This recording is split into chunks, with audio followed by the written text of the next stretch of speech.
El Dr. Robert J. Keller está certificado en Inmunología, Hematología y Oncología. Él ha tenido una distinguida carrera en investigación médica y fue nombrado uno de los 2000 científicos sobresalientes del siglo XXI. Además de su práctica médica, ha servido en las facultades de reconocidas universidades médicas, en la Facultad de Medicina de Wisconsin y otros colegios médicos. También ha servido en los paneles de revisión científica del Instituto Nacional de Salud y Administración de Veteranos. Ha escrito más de 100 artículos de investigación originales revisados por colegas, publicados en varias revistas médicas. Hoy, él dirige la investigación médica en Phoenix Biosciences y en su clínica de Hollywood, Florida, trata pacientes con enfermedades del sistema inmunológico, de la sangre y cáncer. Aquí tenemos un segmento de una de sus presentaciones sobre glutatión. Let's get through these really quick because this is just because you have to get CMEs. And I have to tell you that I am on the Speakers Bureau for GSK, GlaxoSmithKline, and also a nutritional consultant for an HIV nutritional company named Biosource Therapeutics, which has nothing to do with what I'm talking about today. What I'd like to talk to you about is something that I find thoroughly fascinating. It is glutathione. It is one of the 4 endogenous antioxidants, and it is one that I must admit, despite 80,000 published articles in the English literature, through medical school, internship, residency, fellowship, and a fairly long time in academic medicine, I knew nothing about. It is a very interesting molecule because it exists in an accelerated or increased energy state.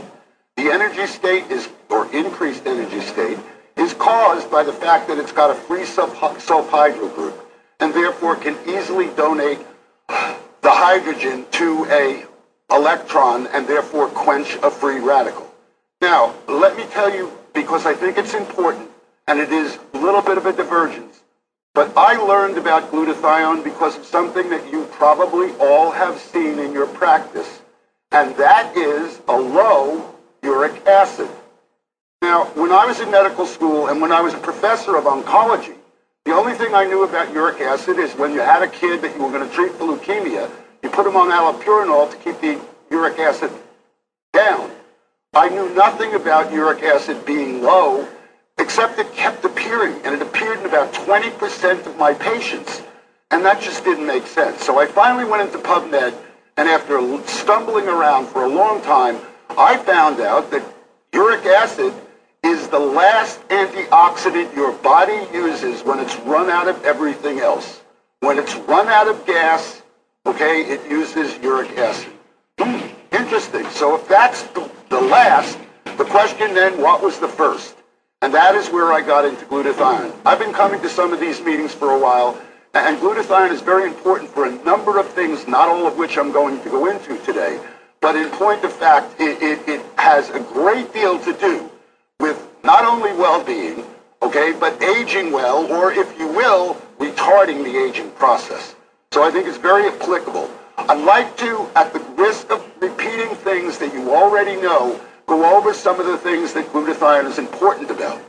Alone in the antioxidant world, okay, every other antioxidant, when it becomes oxidized, becomes itself a free radical. Glutathione doesn't. It actually recycles other antioxidants. In fact, the body considers it so important that up to 6% of the entire ATP expenditure or energy expenditure of the body may be used to synthesize and optimize glutathione levels. That's pretty impressive, 6% of the entire energy output of the body. It is also the only non-enzyme antioxidant that doesn't become a free radical, and in fact has a very interesting corollary when it becomes oxidized, because what happens is it complexes to another spent glutathione molecule, and the compound then becomes GSSG, and GSSG has been shown in animal studies at least to promote and induce delta wave sleep. We all know the importance of that in terms of the aging process, so this, even in its used up form, functions as a very useful product. It not only functions as an antioxidant itself, but alone again in the world of antioxidants, it is an absolutely essential component of antioxidant enzymes, namely glutathione peroxidase, and most importantly, the glutathione transferases. And I bring that up because glutathione transferase abnormalities have now been associated with virtually every cancer known to man, and probably with a lot more than that. And therefore, by promoting the production of glutathione transferases through improving glutathione, we may be doing even more than I'm able to talk about right now. In addition, if that were not enough, let's keep going.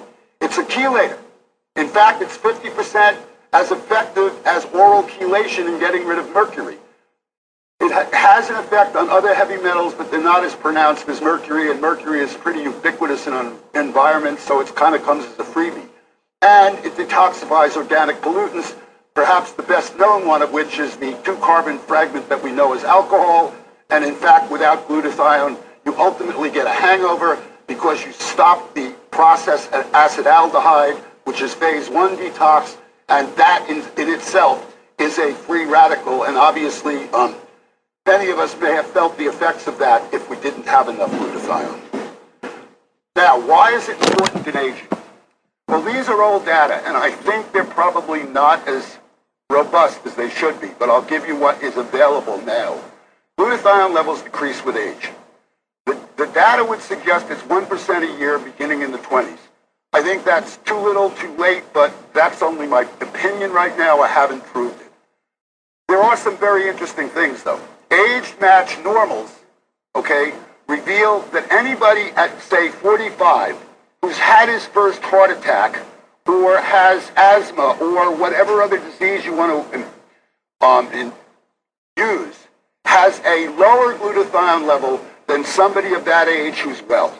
So disease causes decrease in glutathione and an accelerated decrease compared to normals.